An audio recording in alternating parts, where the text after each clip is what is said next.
একটা নতুন সরকার 1 মাস হয়নি, এর মধ্যে তার যে কার্যক্রমগুলো যদি দেখেন নির্বাচনী ইশতেহার অনুযায়ী, যেগুলো ধরেন অভ্যন্তরীণ আলাপ আলোচনা হয়, দিক নির্দেশনা, ফাইল চালাচালি, সেগুলো একটা ভিন্ন বিষয়।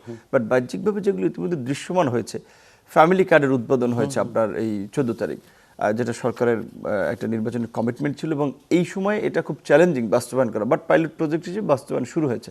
আগামী 16 তারিখ সরকারের যে 20,000 কিলোমিটার খাল খনন, কৃষিকে আপনার প্রমোট করার জন্য কিংবা কৃষি ব্যবস্থাকে যুগোপযোগী করার জন্য, সেচ সহ কৃষকদের সুবিধার জন্য, সেটা 16 তারিখ উদ্বোধন হচ্ছে। দিনাজপুর থেকে মনে হয় শুরু হচ্ছে, রাইট, দিনাজপুর এবং একই সাথে 53টা জেলা, আমার জেলাতে উদ্বোধন হচ্ছে এবং আমার উপজেলায় 16 তারিখ আমি ওখানে থাকতেছি।